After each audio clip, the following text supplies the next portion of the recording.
Good morning बच्चों। आज हम पढ़ने वाले हैं क्लास 12 का टॉपिक मैट्राइसेस। तो सबसे पहले हम बात करेंगे मैट्राइसेस होता क्या है। अगर किसी बच्चे ने अभी तक बुक उठा के देख लिया होगा तो उसमें लिखा होगा matrices is a kind of अरे। शायद अभी आप लोगों को अरे का मतलब ही नहीं पता, इसीलिए मैट्राइसेस भी समझ में नहीं आया होगा। तो हम यहां पर एक सिंपल सी डेफिनेशन लिख लेते हैं मैट्राइसेस की, that is the systematic arrangement of elements is called a matrix. अब ये सिस्टमैटिक अरेंजमेंट होता क्या है? तो सिस्टमैटिक अरेंजमेंट का एक एग्जांपल लें। आप लोग सब स्कूल तो जाते ही होंगे, स्कूल में असेंबली भी होती होगी। असेंबली में जब सब बच्चे खड़े होते हैं तो that can be considered as a systematic arrangement of students. क्यों सिस्टमैटिक है? क्योंकि वहां पर सिस्टमैटिकली रोज होती हैं और हर रो में पर्टिकुलर नंबर ऑफ स्टूडेंट्स होते हैं, इसीलिए उसको हम सिस्टमैटिक अरेंजमेंट कहते हैं और वो एक मैट्रिक्स कंसिडर की जा सकती है। अब आगे कुछ क्वेश्चंस आते हैं, जैसे कि मैट्रिक्स को डिनोट कैसे करते हैं, उसके एलिमेंट्स को डिनोट कैसे करते हैं, उसके एलिमेंट्स को लिखते कैसे हैं। तो हम एक एग्जाम्पल ले लेते हैं, लेकिन एग्जाम्पल लेने के पहले एक चीज और पता होनी चाहिए जिसे हम बोलते हैं ऑर्डर ऑफ अ मैट्रिक्स। अब ऑर्डर ऑफ मैट्रिक्स क्या होती है? ऑर्डर ऑफ मैट्रिक्स के लिए भी हमें दो चीजें पता होनी चाहिए कि रोज क्या होती है और कॉलम क्या होते हैं। बहुत सारी बातें हो गई, कुछ दिमाग में नहीं घुस रहा, कोई बात नहीं, आइए एग्जाम्पल लेते हैं, सारी चीजें क्लियर हो जाएंगी। यहां पर हमने एक मैट्रिक्स का रिप्रेजेंटेशन समझाया है। तो जो पहला सवाल था कि मैट्रिक्स को डिनोट कैसे करते हैं, तो बेटा किसी भी मैट्रिक्स को हम कैपिटल अल्फाबेट से डिनोट कर सकते हैं। दूसरा सवाल एलिमेंट्स को रिप्रेजेंट कैसे करते हैं, तो एलिमेंट्स को किसी भी स्मॉल लेटर से हम रिप्रेजेंट कर सकते हैं। तीसरी चीज जो हमने बताया था कि ऑर्डर क्या होती है, तो order is m cross n। m cross n क्या होता है बेटा? Number of rose into number of columns. अब रोज और कॉलम समझाने के लिए भी मैं एक एग्जांपल लूंगा, उसके पहले हम इन एलिमेंट की बात कर लेते हैं। अब यहां पर i क्या है, j क्या है और m क्या है और n क्या है, ये चीजें समझना जरूरी है। नहीं समझोगे तो बहुत सारे बच्चे ऐसे होते हैं कि पूरा चैप्टर खत्म हो जाता है और वो i, j और mn में ही स्ट्रगल करते रह जाते हैं। I होता है रो नंबर, J होता है कॉलम नंबर, M होता है नंबर ऑफ रोज और N होता है नंबर ऑफ कॉलम। अब एग्जाम्पल से समझेंगे। एक मैट्रिक्स ले लेता हूं मैं, यहां पर उसमें रैंडम एलिमेंट्स लिख रहा हूं 2 5 6 4 3 1। ये है हमारी एक मैट्रिक्स। अब इसमें रो क्या होती है बेटा? जो हॉरिजॉन्टल चलती हैं उनको हम रोज बोलते हैं और जो वर्टिकली चलती हैं उनको हम कॉलम बोलते हैं। तो यहां पर मेरे पास 3 कॉलम हैं और 2 रोज हैं, तो इसका ऑर्डर क्या हो जाएगा? m cross n। m क्या बताया था मैंने? Number of rose. Number of रोज कितनी है? 1 और 2, तो भैया n की जगह पे हम 2 लिख सकते हैं और नंबर ऑफ कॉलम्स कितने हैं? 3 हैं, तो n की जगह पर हम 3 लिख सकते हैं। तो this 2 cross 3 is called order of the matrix. तो ऑर्डर तो अब समझ आ गया है। अब हम देखेंगे कि हमें एलिमेंट्स को कैसे रिप्रेजेंट करना है। मैंने यहां लिखा था कि हम एलिमेंट को a i j से रिप्रेजेंट करते हैं। i क्या है बेटा? रो नंबर और j क्या है? Column number. अगर मैं बोलूं कि मुझे i a11 निकालना है, तो a11 वो एलिमेंट होगा जो पहली रो का पहला एलिमेंट होगा, मतलब फर्स्ट रो और फर्स्ट कॉलम। बेटा फर्स्ट रो ये है और फर्स्ट कॉलम ये है, तो हमें 2 मिलता है, तो a11 को हम 2 लिख सकते हैं। दूसरा हम बोलते हैं a12, मतलब रो नंबर 1 और कॉलम नंबर 2, तो रो नंबर 1 ये चल रही है और कॉलम नंबर 2 ये चल रहा है, तो हमें क्या मिल गया? 5 मिल गया। फिर हम देख लेते हैं a13। a13 क्या हो जाएगा?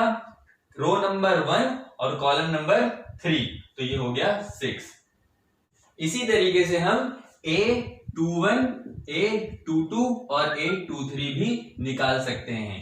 A21 मतलब second row first column, this is 4। A22 मतलब सेकेंड रो सेकेंड कॉलम मतलब कि 3 और A23 इज 1।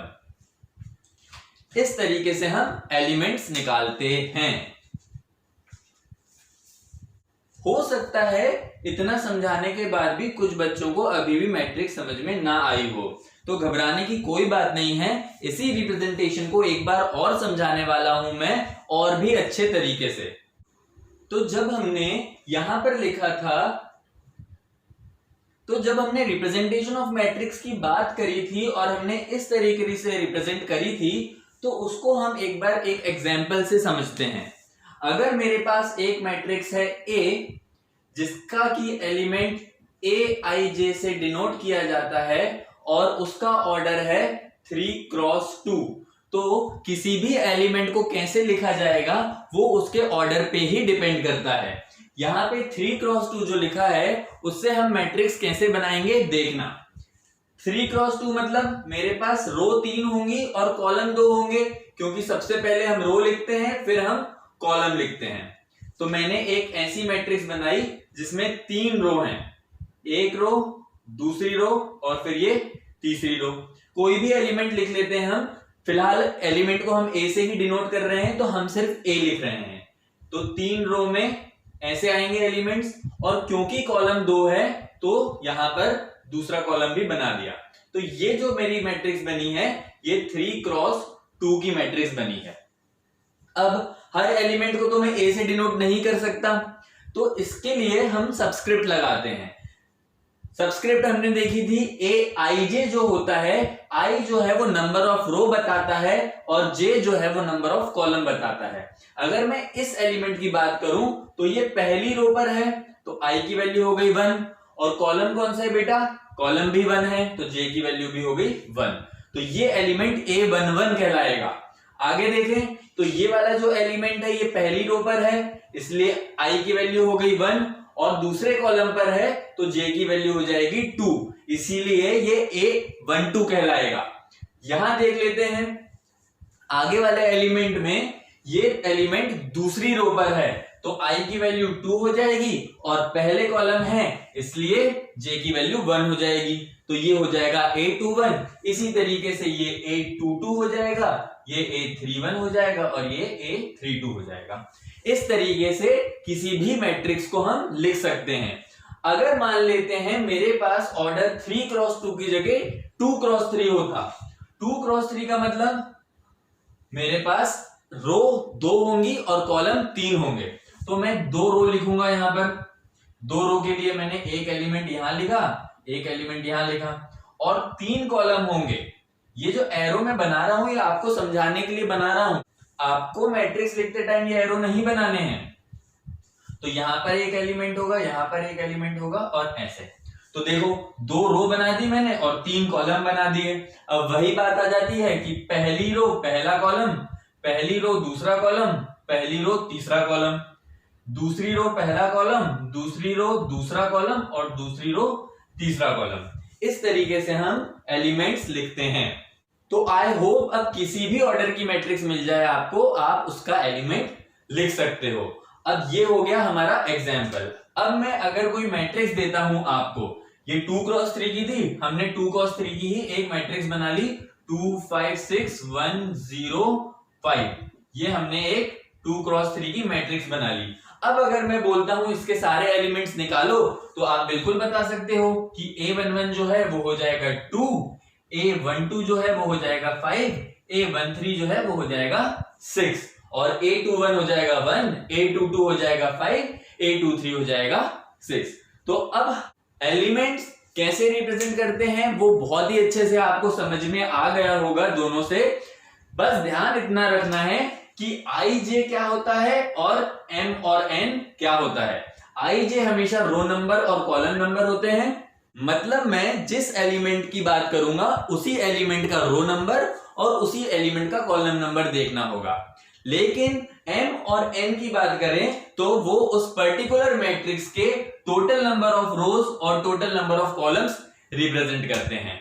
दूसरी चीज ध्यान रखने वाली ये होती है कि हमेशा m पहले लिखते हैं और n बाद में। मतलब अगर कहीं पे भी ऑर्डर ऐसा दिया है 5 क्रॉस 3, तो जो पहला नंबर होगा वो रोज रिप्रेजेंट करेगा और दूसरा वाला नंबर कॉलम रिप्रेजेंट करेगा।